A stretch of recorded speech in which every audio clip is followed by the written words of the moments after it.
Hello, welcome everyone. This is the Daily Dharma. My name is Deana. Thank you for joining us.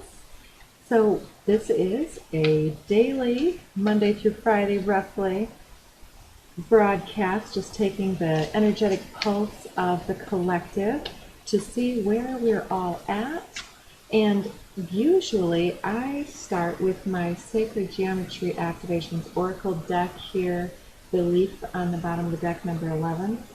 But today I'm being told to just shake things up, and let's start with something from the Tao Te Ching deck to give us just a little guidance up front. So we're going to just play with some different formats and see what ends up working. So there we have one flipping. Number 19 corresponds with the Sun card in the major arcana of the tarot, and 54 under the deck.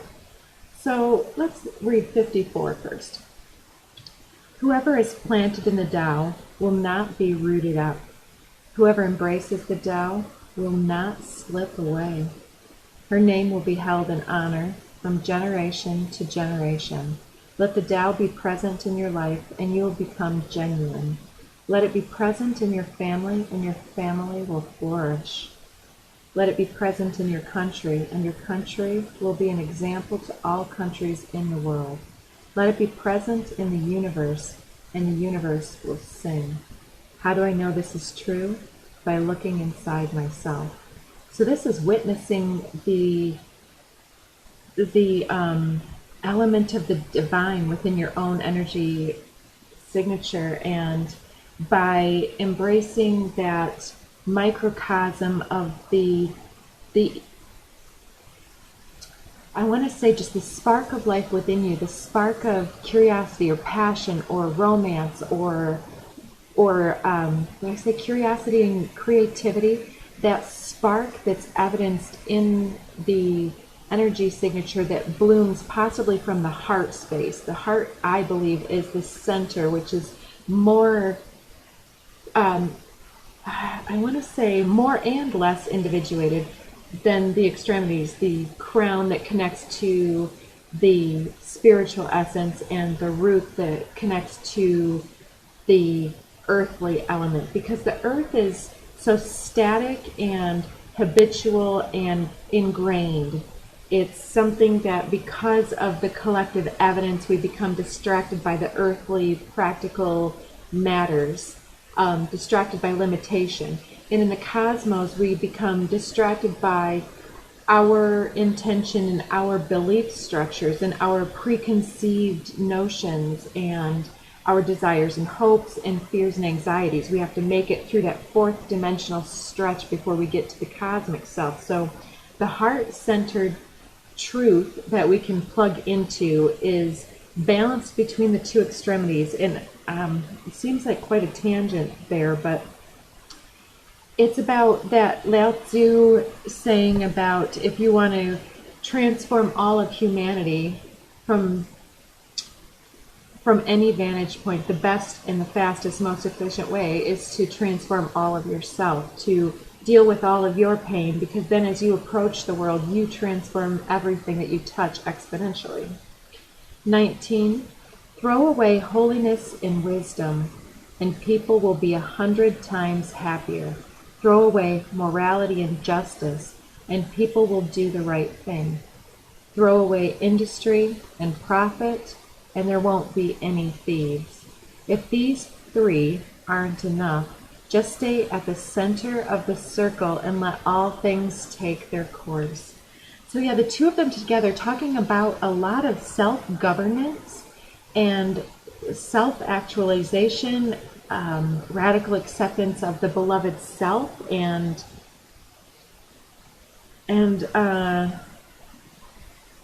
staying centered in the Tao, in the center of the circle, is the heart-based connection to all that is, and witnessing the fractal and the glimmer and the twinkle of an eye and the fleeting moment, that unconditional self that's both timeless and that snapshot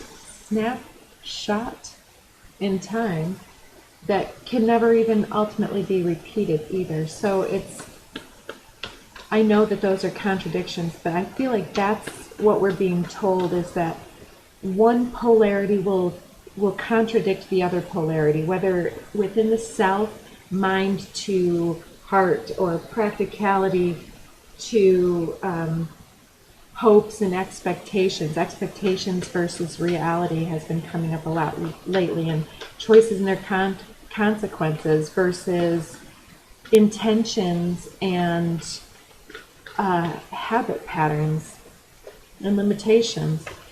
So let's see what the code cards have to say in light of self-governance and concentration on the inner temple. Okay. A few more shuffles. It's split consciousness and tantric journey.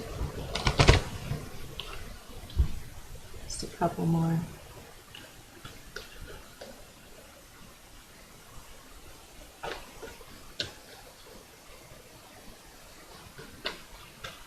There we go.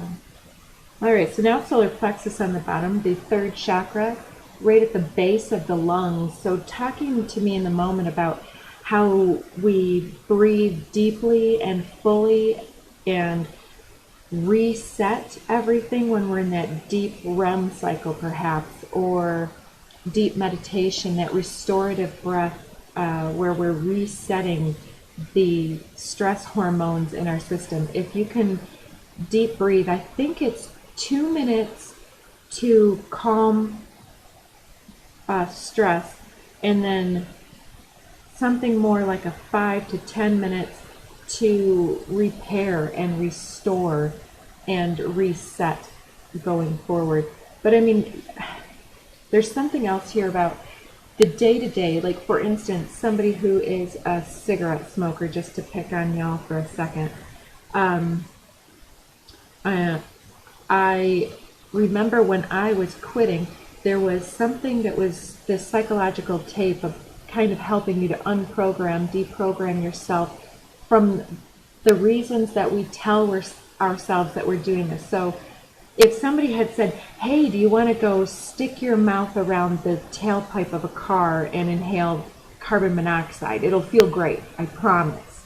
I mean, who would want to do that? But then the glamour of it, the socialized normalcy of it, and all these other things, the ability to go out, and in this recording it was talking about it's an amphetamine, but often we'll see people saying, well, I just use it to calm me down. So they'll have a smoke when they wake up, they'll have a smoke before bed, before and after a meal, before and after exercising or exertion, every car ride, whenever they're bored.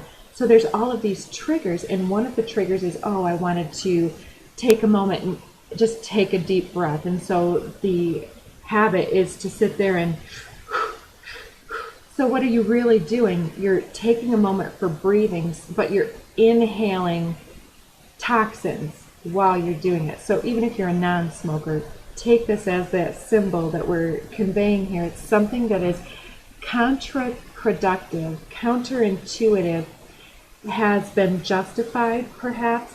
And what I'm seeing here is that it's putting somebody in the stressful circumstance of, even though it's normal, even though it's habitual and feels like something that is soothing by its repetitive and predictable and expected nature, it's causing us to perhaps shallow breathe in a way that we could transform. So even if you don't stop the motion, even if you're still smoking your cigarettes, if you truly want to quit and you're saying to yourself, well, I just need a deep breath, before lighting, you should take the time, there I am shoulding on you, but take the time to tell yourself, oh yeah, okay, it's the breath I want, it's not the toxin, and so breathing deeply a few times. Or if you're stressed at work or stressed in a situation, taking that time, it sounds like it's too quick to do, but to just take that time and witness, okay, I'm, and then it's, okay, let me think about what I want to say, right? 2 breaths.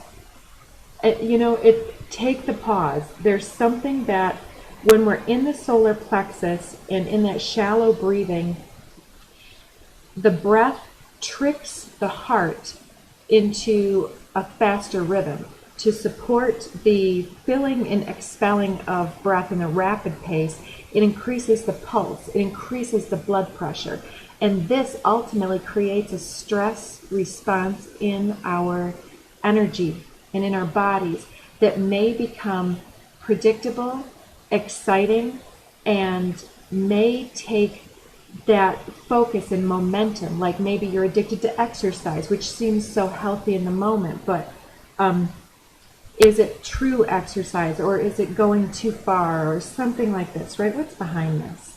What's behind this thing? Alchemy.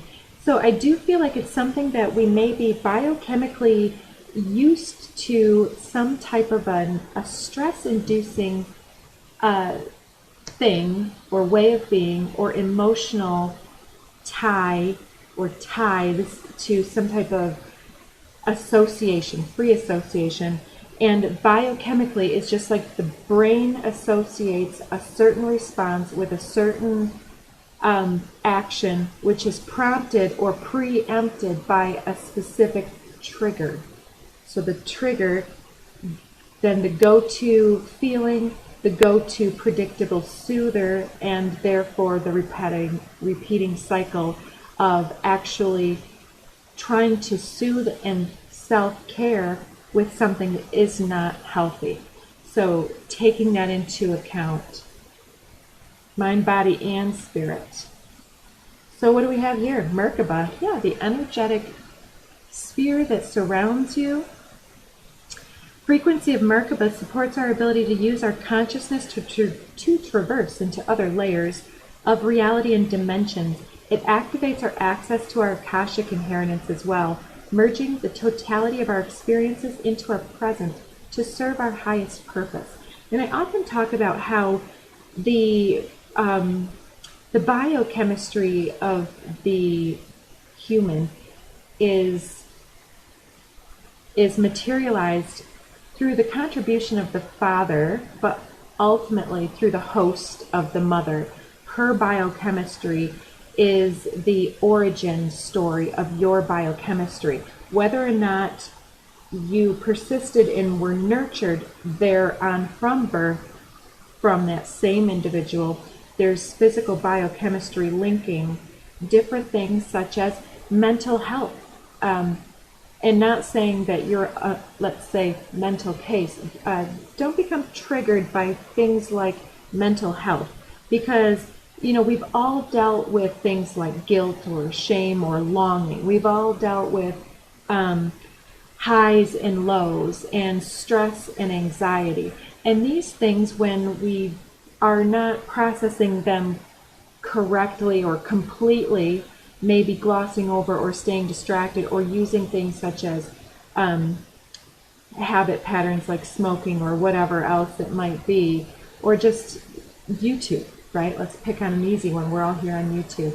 But these things will accumulate in the sphere, like all this debris hanging around in your field, and it shades you. Like, look at my hands casting shade upon me. It's like having all this stuff, and then your light doesn't radiate correctly or as efficiently, and other situations, it's like the refractions coming through a prism, all of the debris, all of the facets and grooves and fissures and ridges on that edge of us, and where we define that boundary between self and other, between the unity of everything it is, the us versus that, why is the universe doing this to me, or why would I choose this? It's that dissociation from our power base of feeling that if something seems to be acting upon us, it's our highest, expanded self conspiring for our highest possible good. And so when we can traverse outside of the scorekeeping, tit for tat, what's the word there, cause and effect type of free association of things acting upon us, then we can see how everything that we encounter has some type of basis or resonance within something, whether one of our higher or lower points around the inclusive energetic shell here, and all of our multi-pointed, multi-dimensional selves, and our projections, and our our highs and our low points. Everybody's got those good and bad points. And I'm seeing this person, like that meditation figure that you see, that silhouette figure of someone with hands on knees, sitting cross-legged and maybe floating in this Merkaba bubble here. Seeing things from this transpersonal witness perspective is to witness the Akashic inheritance, it says here. I'm reading a bit into it, right? But the Akashic inheritance through those other realities and dimensions are things that aren't apparent in the third dimension. And being able to stay present and centered in the heart-based reality that we are everything conspiring in our own favor to walk each other home, so to speak, back to the heart home. Then we can start using our energy from that point of heart-centered truth through this healed solar plexus chakra, the yellow flower of life, supporting our sense of self, our personal power, and our willpower, as well as our knowing of who we are and what our contribution is to the whole. Oh, I flipped the deck in my hand. The next one is Remembrance. So let me keep going. Two more here. Yep, heart chakra came out in the pre-shuffle as well, and we've already been talking about that. And one more here. Romantic love. And one down here. Third eye chakra. Interesting. So something heart-based, opening your mind. I feel like this is an expansion, it's a chakra expansion. We've got 3 chakras sitting here already. So the brow chakra at the center of the mind is very related to the Merkaba, because it's our perception and our belief. It's the filter through which the divine comes into our conscious awareness. The third eye chakra, indigo flower of life, supports our intuition and our inner knowing, our imagination, and our psychic powers. So there's an expansion of that creative authority and witnessing our potential in our full power base to act upon things from the heart, instead of ego or fear or anything else, or this influence from particularly parents, but especially the mother here, early childhood. Remembrance is also talking about the awakening of the Akashic inheritance that was on this Merkaba card. So yes, this is an interesting, with Akashic inheritance, Merkaba, and remembrance, there may be some of you that are doing some powerful activations here to do with past life remembrance, or reframing or reclaiming disowned soul parts, fragmented soul parts. Remembrance supports our memory of everything that we've gone through as a soul in body, providing us with valuable information and tools to flow gracefully with and in this life. So flowing gracefully with life, so not feeling that the universe is acting against us, but that we are a powerful player and a powerful chooser and a powerful magician in our reality, that we need not succumb to any narratives or fear-based mentalities, scarcity mentalities. We can tune into the abundance of the heart. The frequency of the heart chakra, the green flower of life, supports our capacity to love deeply and unconditionally. its healing properties harmonize the mind and the body. So this, with alchemy here, is very interesting, and romantic love. So I was thinking about romantic love before throwing these cards too, and I'm just feeling like if in some of your cases, maybe you're happily married and have been for a very long time, and romance isn't the same for you as falling in love for the first time for some of our younger viewers, or maybe you're the older viewer who's already been there, done that, and now are falling in love another time. And then there's other people who are having this sense of romance with the universe.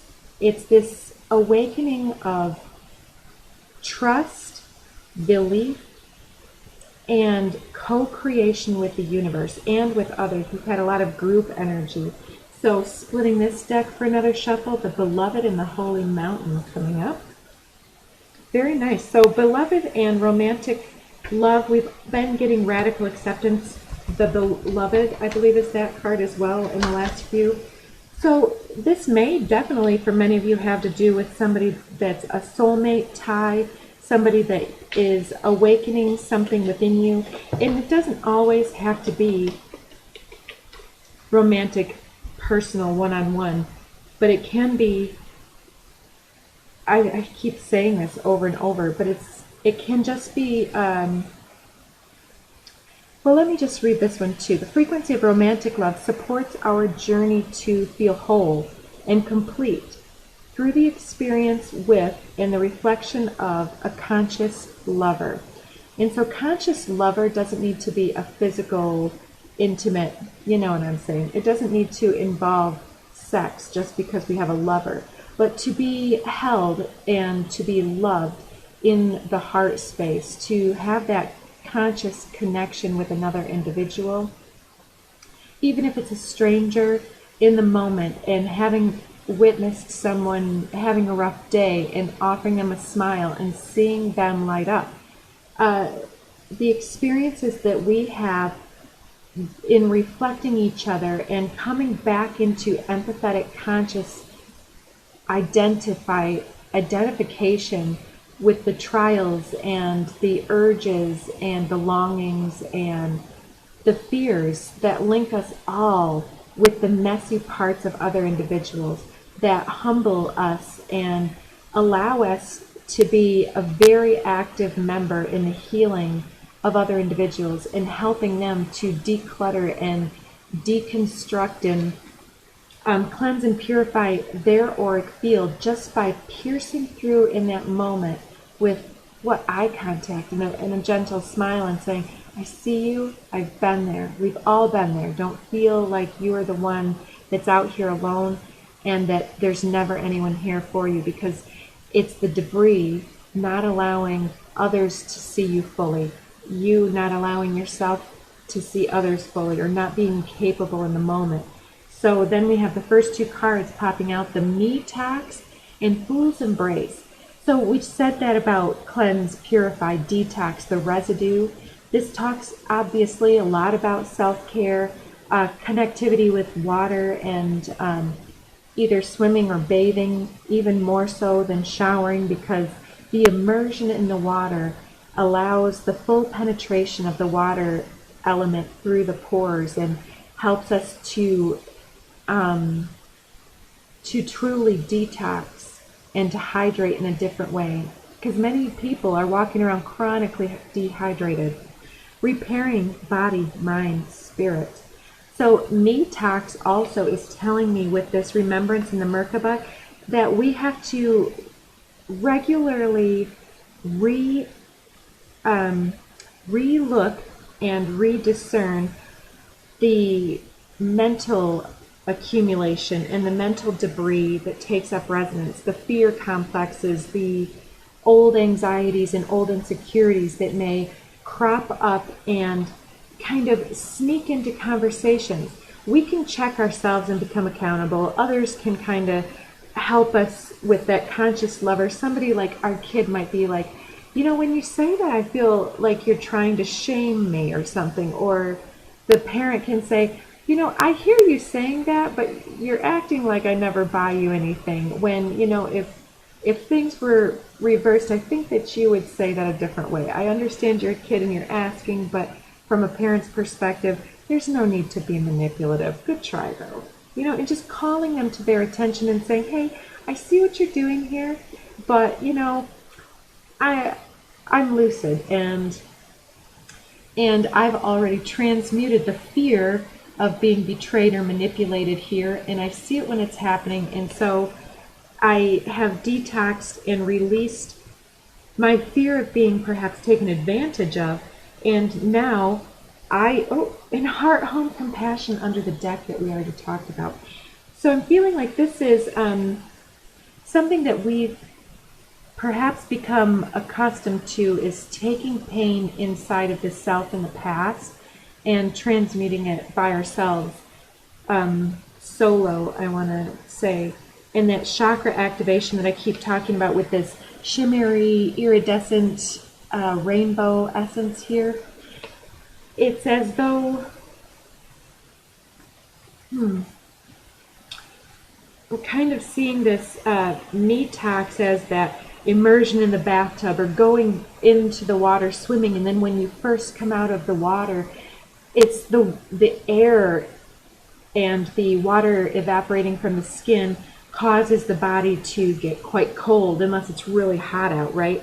And I'm seeing this individual like maybe either out of the bath or out of the water, and maybe it's the sun is going down, it's cooler than it was earlier, and it's like that same thing when we're emerging out of a cycle. We have to practice that renewed awareness and the renewed consciousness many times before it becomes an upgraded go-to habit pattern. It's not easy when you start drinking water, but once you get into drinking water, you find yourself more and more thirsty.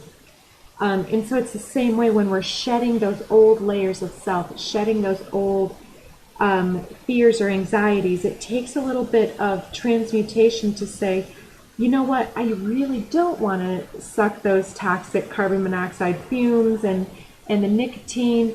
If I can't stop it right now, I'm going to first start that deep breathing, and then I'm going to do that for a little bit longer. I'm going to do more stretching that open up the chest and the heart cavity, because a lot of time there's this constricted, stressful energy, and then taking more shallow breathing and more constricting energy, because it constricts the blood vessels, right? It creates more inner tension than release of stress. It absolutely is not a stress reducer. So there's something that isn't helpful that we understand, we know. And it's glossing over something that's ready to be healed. And even when we detox, then there's this feeling of nakedness, exposure, of what's that, when something, that gassing off that happens when something has been flame alchemized, tempered in the flame, than the steel or the glass or whatever. It can take days or weeks for something to complete its alchemical transformation after being exposed to extreme heat, extreme cold, or something like that. Then we have the holy mountain appearing once again. So this may be, and there's that individual at the very tippity top there of that mountain in that meditative pose, right? And I'm feeling that this is telling us to remember who we are, to go and connect with meditation versus our habit patterns. And that's where there's this huge expansion of the Merkaba field. It's perhaps this retreat into nature or into our own, like in the bathtub, going on our own little meditation journey and creating an awareness, a path forward, a rededication in some way to a more healthy way to honor your path or your purpose or your inner being, your mind, body, spirit balance and well-being. You're activating yourself through some amount of of having risen above something from the past, remembering sort of who you are and your potential and power here, creating this expansive moment, an epiphany moment where you may feel sort of bigger than life. That's beautiful. And what's the next card here, if I could get it? Many paths. There's many paths up the mountain is what I always hear when I see this, and it sort of looks like this might be the vision laid out before this individual. It's almost like this individual in the moment feels sort of, what's the word? Not dissipated, disembodied, like evaporated outward, like feeling at one, so much at one with the wind and the sun and the everything that is in the moment. Yeah, it feels like there's this, and it could be somebody literally at like a beach or something. You see that sandy little wavy ripple to the sand there. To me, it looks like the clear water in the shallows when you look down, and there's that reflected image on the top here of something, either something below the surface or something reflected down, a shadow on top, like we're talking about the shadows, right? The shadows being cast. And then there's maybe the sun behind or something that's shining down on the water. Maybe you're up on the river's bank looking down and watching the flow of the river, watching the sparkles as they twinkle on the water. Yeah, there's something more about this many paths card. I feel like maybe too there's something about either past lives or the connection between the lives between lives, or the contracts between people that maybe you are having this alchemical exchange with, this romantic glow up here, being activated and finally able to transmute some amount of lifelong pain for the better. It's like a healing moment. And I will mention that tomorrow, I know these are timeless readings, but tomorrow, from the time of this broadcast, will be July 7th, which some people take as one of the twin flame activations. I believe that next year this is going to be even more profound, because 2023 is 2023, which is 3, 4, 5, 6, 7. So next year, 7/7/2023 will be 7/7/7. But this year, I think, is a huge prequel. So for some of you, perhaps this is the time where you've been significantly crossing a threshold, where now you are at the place where you're able to meet up with somebody that is profound for the next leg of your journey. Like this path is opening up before you. Like you may have known that you had this profound skill set, you have a profound mission and profound insight, and have dedicated yourself, but the pathway wasn't perhaps open as well. I'm seeing an eye in the foreground. Interesting. I'm going to leave that one alone. But yeah, some type of illumination here. So this year you may be encountering or just preparing, or if you've met somebody and it seems right on multiple levels, and you're having these experiences and activations here, this may be somebody where the pathway is becoming more and more solidified, like the evidence is there, the goals are there, and the connections are being made between the aspect of awareness of the skill sets, the awareness of the compassion and the differences of approach, the symbiotic relationship and the complementary versus the contradictory or counterproductive elements of people, places, environments, and making those necessary shifts so that all paths can converge for one type of a huge outcome. In the owl, I feel like this is it could be a mentor. It can be somebody unsuspectingly.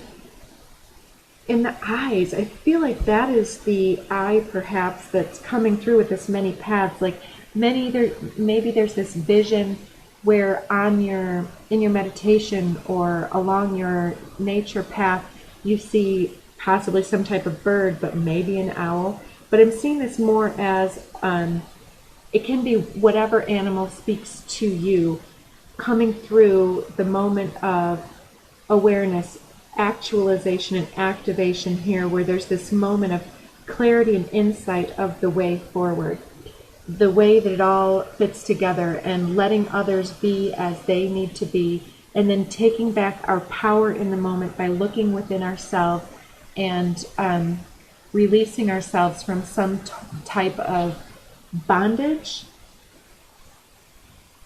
and using our remembrance in a new way to write a new story. So, all right, let's close this reading out with a Kuan Yin or Kali card from the mixed deck here from Alana Fairchild. Let's hope to only get one. I'm trying to get less time on the clocks and more readings out there because this reading obviously won't be for every single person out there. So we will see if I can get an extra bonus in here today. Maybe we can get a couple different themes on any given day. Just trying to give as much out there to other individuals for your highest, best activations. All right, one stayed down. We'll take that. Oh, I love it. This one on the bottom of the deck, Mother Fierce, is one of my more favorite cards in the Kuan Yin deck. 18, Mother Fierce. And one of the quotes in that is, nothing escapes the notice of the fearless and fierce Mother Fierce, the ferocious. Oh, I better just read it. But she's very highly aware, very supportive, and at every turn we're told that we have nothing to fear but fear itself. Mother Fierce, I opened up her to it. Mother Fierce is your guardian. Nothing can penetrate the passionate fire of her fearless love. Your safety is assured, beloved. In the midst of any apparent challenge or threat, no matter how frightening it may seem, and no matter how insecure you might feel about taking a step on your spiritual path into more power, know that you are safe, you are protected, you are loved. And the one that fell out is Sisters of the Sun Rising, so the 18 and the 28. Difference of 10. I've been having that a little bit here. Where are we at? Sisters of the Sun Rising, you are a highly creative being with potential to help raise the vibration of consciousness on this planet through your creative projects, work, dreams, and hobbies. Yes. The power of collaboration, choosing to work with others in joint projects, allows for synergy to occur where you can grow stronger and become more than the sum of your individual parts, calling in great cosmic assistance and potency. You are guided to remain open to other souls joining forces with you, just like the Sisters of the Sun Rising that bring great energy to help humanity through their group endeavors. When you allow for aligned group effort, much that is wonderful can occur. So we are talking quite a bit about group energy, but feeling the safety and security to step outside of some type of comfort zone and into your spiritual creativity and your authority. So often creative types can either be loners, because most people are too concerned with being similar to others and following, that they don't understand one that stands individuated in their artistic, creative sense, because creativity separates us, right? Because what that spark is so different and so subjective to every one person that often people that are less secure can judge their inner spark. And that judgment comes through the third eye. So we need to somehow transmute some type of false remembrance and keeping ourselves small in that moment through releasing those, the aspects of non-unity consciousness, recognizing ourself amongst the whole in our unique contribution, coming through our own individuation, our own subjective self. So yeah, and there's something else, the eyes of the eagle rising above the fray, showing itself here. So take a look at the details, the fine print, the your own past. Yeah, and there's the eye again.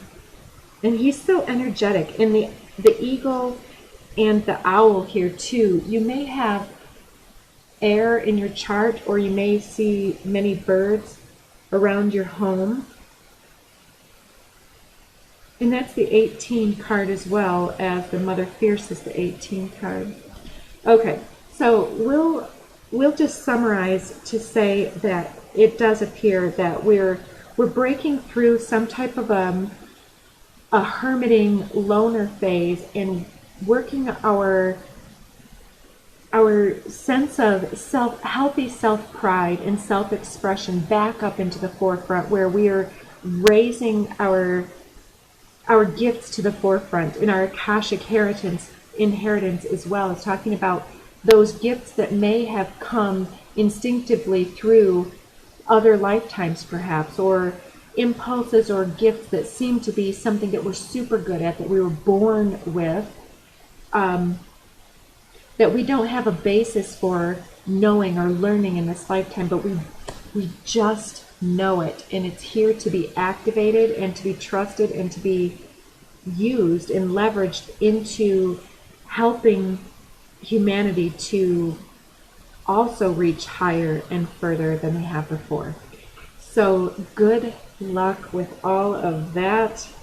And maybe we're all here for that. So I wish you all the best. And I am going to try to do another quick recording here, just another bonus read. I'm going to clear this and try to tap into a separate supplemental energy to this one for a second reading for today. So check into that if you wish.